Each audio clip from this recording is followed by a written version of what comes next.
ہم کو بنا دے ادب کا تو کر کرتے رہے احترام شریعت۔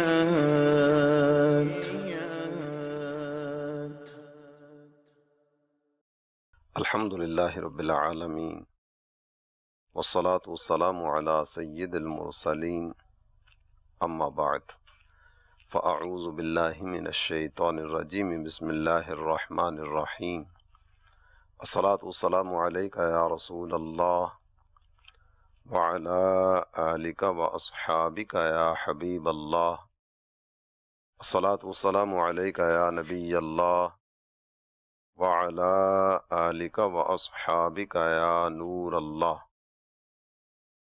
میرے پیارے اسلامی بھائی اور مدنی چینل کے ناظرین، ماہ رمضان کی نور بری گھڑیوں میں پروگرام احترام شریعت میں آپ کی خدمت میں حاضر ہیں۔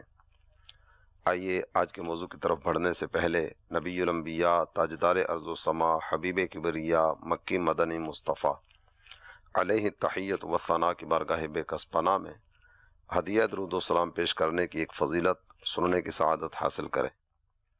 اللہ کے پیارے حبیب حبیب لبیب دکھی دلوں کے طبیب صلی اللہ تعالی علیہ وآلہ وسلم نے ارشاد فرمایا، اسمع صلاۃ اہل محبتی واعرفہم، اہل محبت کا درود میں خود سنتا ہوں اور ان درود پڑھنے والوں کو پہچانتا بھی ہوں۔ صلو علی الحبیب صلی اللہ تعالی علی محمد وعلی آلہ وصحبہ وبارک وسلم۔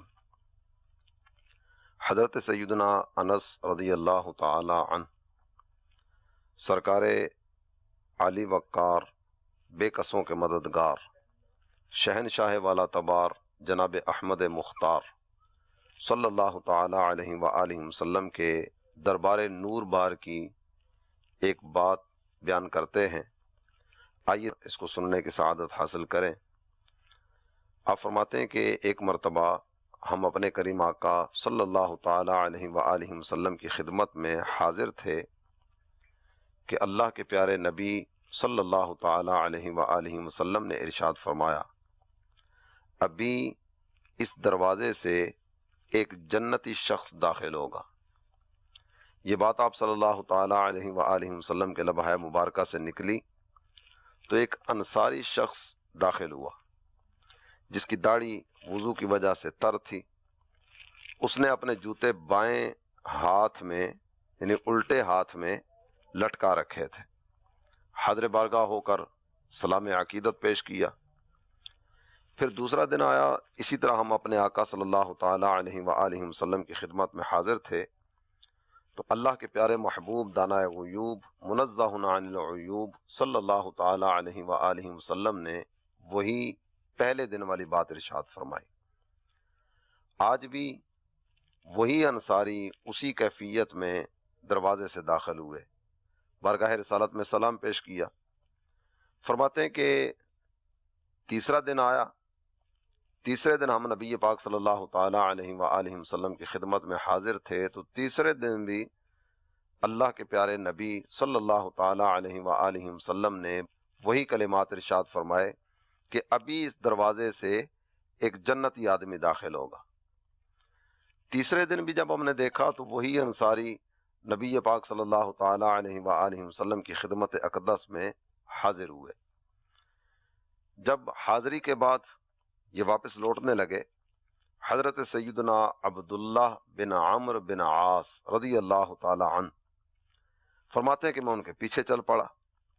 جب وہ مسجد شریف سے باہر نکلے تو ان کی خدمت میں حاضر ہو کر میں نے کہا کہ میں کسی وجہ سے اپنے گھر نہیں جا سکتا، تو اگر آپ مجھے اجازت دیں تو میں 3 دن آپ کے گھر رک سکتا ہوں۔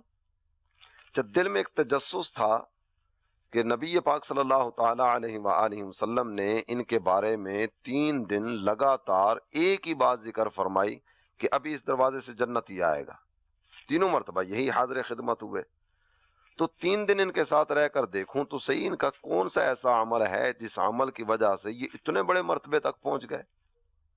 میں نے جب ان سے بات کی، انہوں نے کہا ٹھیک ہے، تم میرے گھر رکنا چاہتے ہو تو آ جاؤ، کوئی مشکل نہیں ہے، میرے گھر میں آ کر قیام کرو۔ میں ان کے گھر چلا گیا، اور حضرت سیدنا انس رضی اللہ تعالیٰ عنہ فرماتے ہیں کہ حضرت سیدنا عبداللہ بن عمرو بن عاص رضی اللہ تعالیٰ عنہ فرمایا کرتے تھے، میں نے وہ 3 راتیں ان کے ساتھ گزاری، تینوں راتوں میں نے کوئی ایسا خاص عمل نہیں دیکھا کہ جس عمل کی وجہ سے یہ کہا جا سکے کہ یہ عمل ہے جو ان کو اتنے بڑے مرتبے تک پہنچا گیا۔ رات کے وقت کوئی لمبی چوڑی عبادت نہیں کرتے تھے، ہاں اتنا تھا کہ جب وہ بیدار ہوتے یا رات کو کروٹ بدلتے سونے کی حالت میں، تو کروٹ بدلتے وقت بھی اللہ تعالی جل جلالہ کا ذکر کرتے، اللہ اکبر، یہ جملہ ان کی زبان سے نکلتا۔ اور کیفیت یہ تھی کہ مسجد شریف کے قریب ہی گھر ہوگا، جس وقت اقامت کی آواز آنا شروع ہوتی تو یہ اس وقت اپنے گھر سے مسجد کی طرف چلتے۔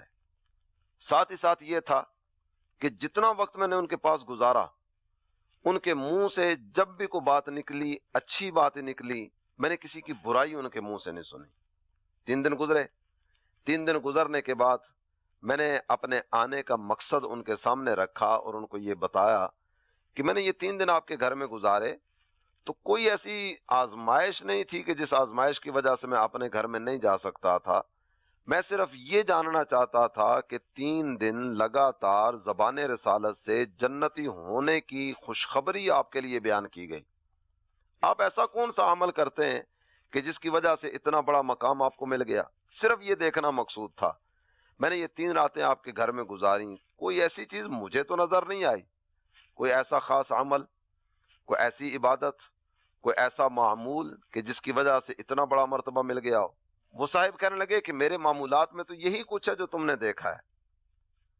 کہتے میں وہاں سے چل پڑا، جب نکلا تو انہوں نے دوبارہ مجھے آواز دی، اور آواز دینے کے بعد کہنے لگے میرا عمل تو وہی ہے جو تم نے دیکھا ہے، ہاں ایک چیز تمہیں مزید بتا دوں کہ میں اپنے دل میں کسی مسلمان کے بارے میں بد دیانتی نہیں پاتا، نہ ہی اللہ تعالی جل جلالہ کی عطا کردہ بھلائی پر میں کسی سے حسد کرتا ہوں۔ جس کو جو نعمت مل گئی، میرے دل میں کبھی یہ چیز نہیں آئی کہ یہ نعمت اسے کیوں ملی۔ یہ حدیث مبارکہ حضرت سیدنا انس رضی اللہ تعالی عنہ نے روایت کی، جو ابھی آپ نے سنی۔ حضرت سیدنا عبداللہ بن عمرو بن عاص رضی اللہ تعالی عنہ آپ نکلتے ہوئے یہ کلمات کہتے ہوئے آئے کہ مجھے لگتا ہے یہی وہ اعمال ہیں کہ جنہوں نے تمہیں اتنے بڑے مرتبے تک پہنچا دیا۔ وہ اعمال کیا ہیں؟ دوبارہ وہ اعمال سنیے۔ میں اپنے دل میں کسی بھی مسلمان کی بد دیانتی نہیں پاتا، نہیں کسی کا بغض، حسد، کینہ، نفرت، عداوت، کدورت، میرے دل میں کچھ بھی نہیں ہے۔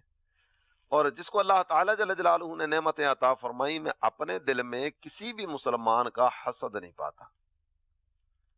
یہ آج کا عنوان امید آپ سمجھ گئے ہوں گے کہ آج اگر ہم اپنا جائزہ لیتے ہیں نا تو دیگر برائیوں اور دیگر خرابیوں کے ساتھ ساتھ ہمارے اندر حسد کی آفت یہ بھی پائی جاتی ہے۔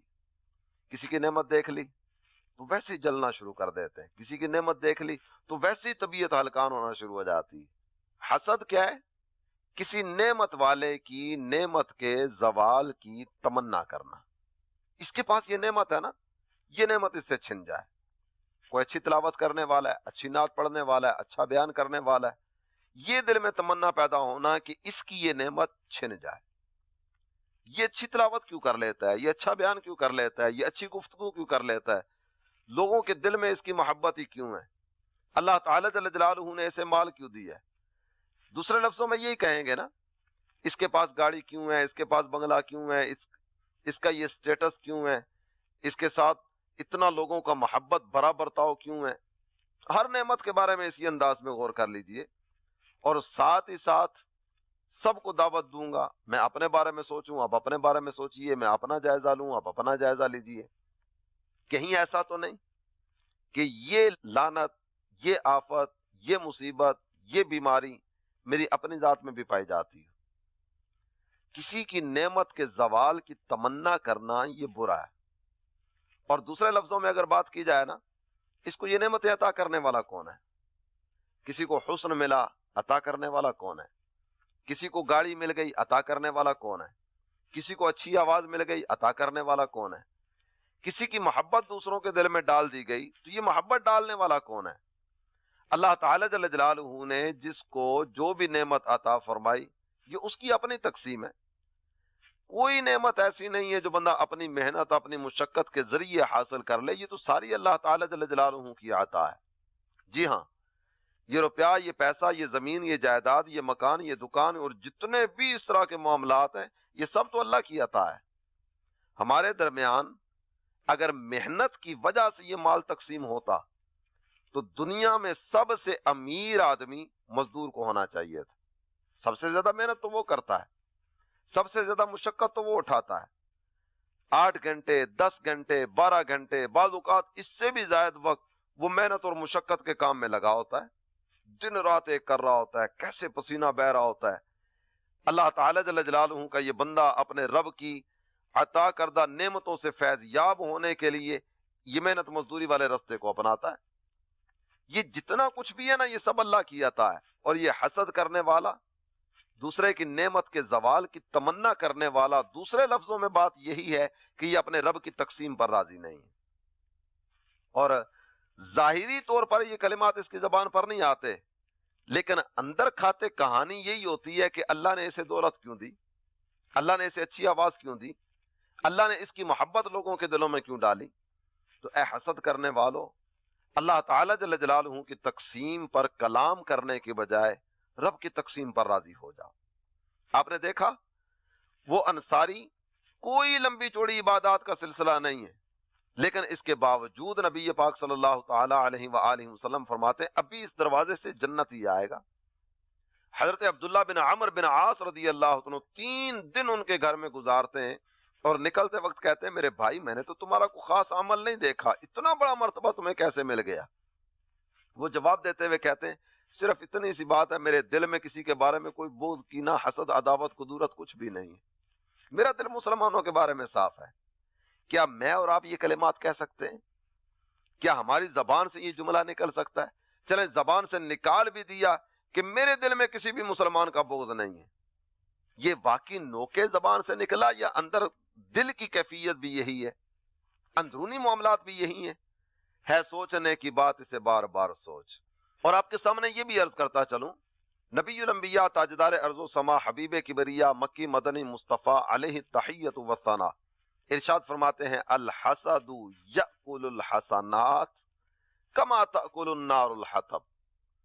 حسد اتنی بڑی برائی ہے کہ یہ نیکیوں کو کھا جاتا ہے. حسد نیکیوں کو برباد کر دیتا ہے. اور باقاعدہ سے مثال ذکر کرتے ہوئے فرمایا گیا کما تأکل النار الحطب، جس طرح آگ لکڑیوں کو کھا جاتی ہے نا، اسی طرح حسد نیکیوں کو کھا جاتا ہے. آپ تصور کیجئے میرے دل میں یہ خواہش پیدا ہوئی کہ اس کو جو نعمت میسر ہے نا، یہ نعمت اس سے چھن جائے. اس کی نعمت نہیں چھنی، میری اپنی نیکیاں برباد ہو گئیں. اس کی آواز خراب ہو جائے، اس کی آواز تو خراب نہیں ہوئی، اس کا تو توتی بول رہا ہے، اس کی تو بلے بلے ہو رہی ہے، اور اللہ تعالی جل جلالہ نے اسے عزتیں عطا فرما دی. لیکن میں اگر حسد کی آفت کی طرف بڑھتا ہوں اور حسد کی لعنت میں مبتلا ہوتا ہوں تو مجھے حاصل کیا ہوا؟ نمبر 1 تو جلنا، اس کو دیکھ دیکھ کر، اس کی عزتیں دیکھ دیکھ کر کڑتے رہنا، اور عزت مل گئی، اور نعمت مل گئی، اور دولت مل گئی، اور سرمایہ مل گیا، اور دلوں میں اس کی محبت پیدا ہو گئی، میں بس جلتا چلا جا رہا ہوں. اور میرے دل میں جلن پیدا ہوئی. ایک تو یہ کہ اس حسد کی آگ میں جلنا، اور نمبر 2 نیکیوں کا ضائع ہو جانا. اور اگر اسی آفت میں مبتلا رہتے ہوئے حاسد دنیا سے چلا گیا تو ہو سکتا ہے اللہ تعالی جل جلالہ کی رحمت شامل حال نہ ہوئی تو کل قیامت کے میدان میں بھی جہنم میں جانے کا حکم سنا دیا جائے، اور پھر یہاں بھی دنیا میں حسد کی آگ میں جلتا رہا، وہاں جہنم کی آگ میں جلنا پڑ جائے. کتنی بڑی آفت، کتنی بڑی مصیبت نیکیوں کو لے گئی. دن رات نیندیں اڑی ہوئی ہیں اس کی عزتیں دیکھ دیکھ کر، اس کی شانیں دیکھ دیکھ کر. اللہ تعالی جل جلالہ نے اسے جو مقام رفیع عطا فرمایا اس کا وہ مقام دیکھ دیکھ کر. تو میرے پیارے اسلامی بھائیوں، آئیے حسد سے اپنی جان چھوڑائیں. اور اگر آپ کے سامنے یہ بات بھی عرض کرتا چلوں کہ حسد ہی وہ گناہ ہے جو دنیا میں سب سے پہلے ہوا. جی ہاں، دنیا میں پہلا گناہ جو ہوا نا وہ حسد کا گناہ ہے۔ کیسے؟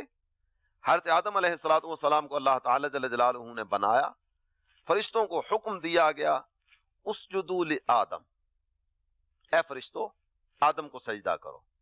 فرشتوں نے حضرت آدم علیہ السلام کو سجدہ کیا، لیکن ایک تھا جو سجدے کی طرف نہیں بڑھا، ایک تھا جس نے سجدہ کرنے سے انکار کیا۔ جب اس سے پوچھا گیا نا ما منعک الا تسجد اذ امرتک، میں نے حکم دیا تھا سجدہ کرنے کا، تو نے سجدہ کیوں نہیں کیا؟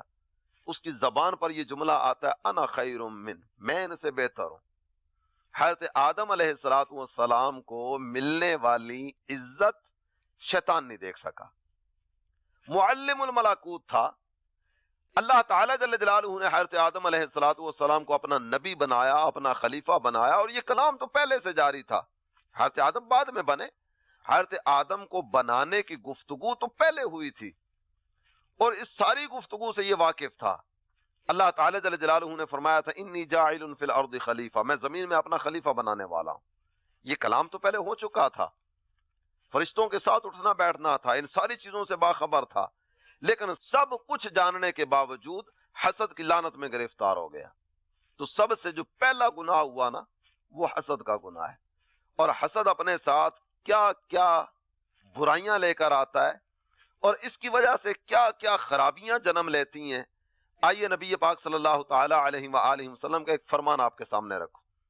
اللہ کے پیارے محبوب صلی اللہ تعالی علیہ وآلہ وسلم ارشاد فرماتے ہیں تم میں پچھلی امتوں کی بیماری ضرور پھیلے گی۔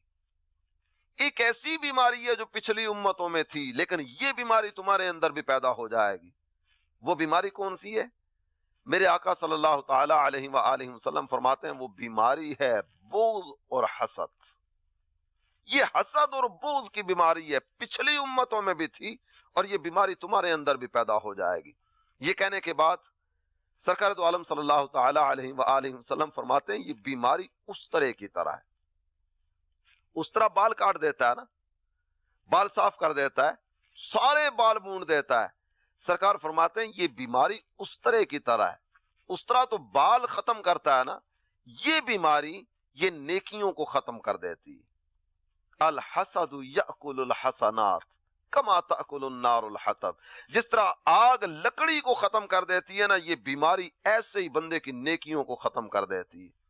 سرکار علی وقار صلی اللہ تعالی علیہ وآلہ وسلم یہ کہنے کے بعد ارشاد فرماتے ہیں اس ذات کی قسم جس کے قبضہ قدرت میں محمد صلی اللہ تعالی علیہ وآلہ وسلم کی جان ہے، تم اس وقت تک جنت میں نہیں جا سکتے جب تک مومن نہ ہو جاؤ، اور اس وقت تک تم کامل مومن نہیں ہو سکتے جب تک آپس میں محبت نہ کرو۔ اور یہ کہنے کے بعد ہمارے پیارے آقا صلی اللہ تعالی علیہ وآلہ وسلم ارشاد فرماتے ہیں میں تمہیں ایسی چیز نہ بتاؤں کہ جس کو اپنانے کی وجہ سے تم آپس میں محبت کرنے لگ جاؤ۔ عرض کی گئی یا رسول اللہ وہ چیز کیا ہے؟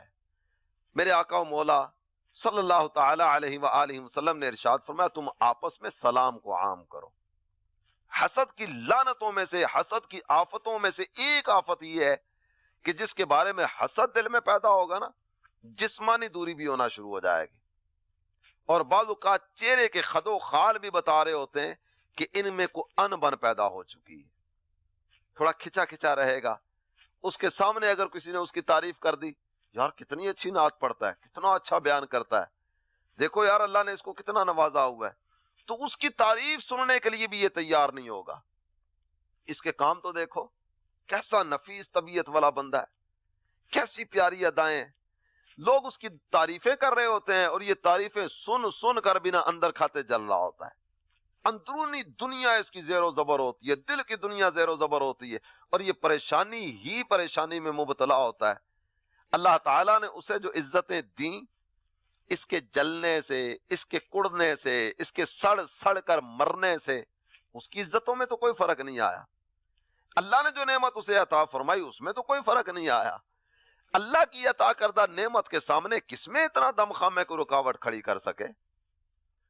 حسد کی آفت میں جلنے والا اسی کا دن رات جو ہے نا یہ بے چینی میں گزر رہا ہوتا ہے۔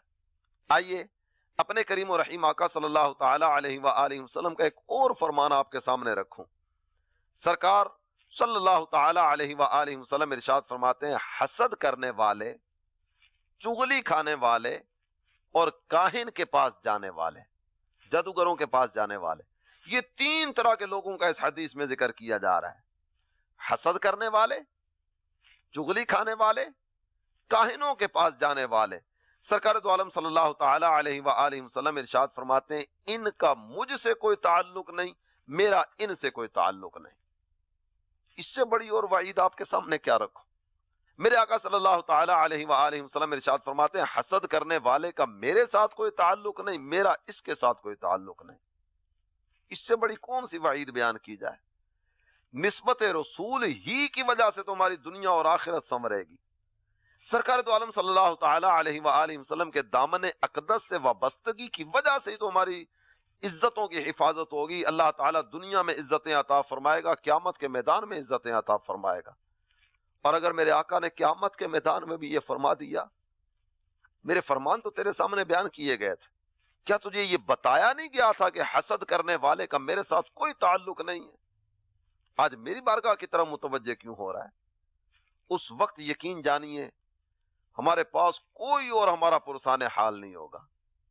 سرکار دو عالم صلی اللہ تعالی علیہ وآلہ وسلم کے دامن اقدس کو تھام لیجئے اور آئیے اس حسد کی آفت سے ہم اپنے آپ کو محفوظ کرنے کی طرف بڑھ جائیں۔ ماہ رمضان کی برکتیں جاری ہیں، خوش نصیب اپنے رب کا قرب پانے والے اعمال کرتے چلے جا رہے ہیں۔ اللہ تعالی جل جلالہ کی بندگی بجا لا کر سبحان ربی العظیم، سبحان ربی الاعلی کی صدائیں بلند کرتے چلے جا رہے ہیں۔ رب کی بندگی بجا لانے والے، تلاوت قرآن کرنے والے، صدقہ و خیرات کرنے والے، مسلمانوں میں محبتیں بانٹنے والے، یہ تو اللہ کی رضا کے حقدار بنتے چلے جا رہے ہیں۔ ہم کہیں پیچھے نہ رہ جائیں۔ اے حسد کی آفت میں مبتلا رہنے والوں، آؤ اپنے دل کو صاف کریں۔ امیر اہل سنت نے ایک موقع پر یہ بات ذکر فرمائی کہ اگر میں قسمیاں کہوں نا، اپنے بارے میں بات ذکر فرما رہے ہیں، اگر میں قسمیاں کہوں نا کہ روئے زمین پر کوئی ایک مسلمان بھی ایسا نہیں جس کے بارے میں میں نفرت اپنے دل میں پاتا ہوں، میں کہہ سکتا ہوں۔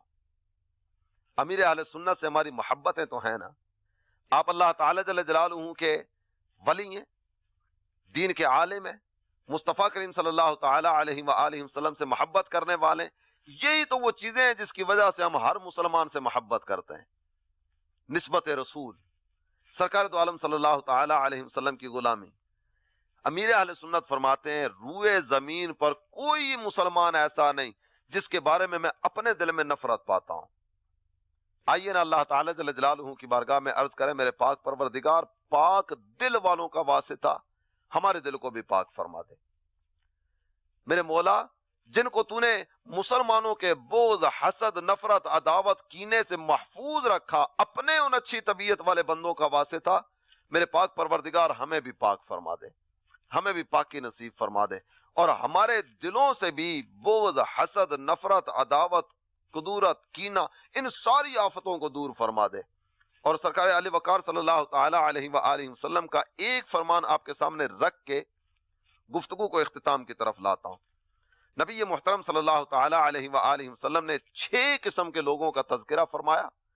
سرکار فرماتے ہیں 6 قسم کے لوگ ایسے ہیں کہ جن کو حساب کتاب سے 1 سال پہلے جہنم میں ڈال دیا جائے گا۔ ان 6 میں سے ایک حسد کرنے والا بھی۔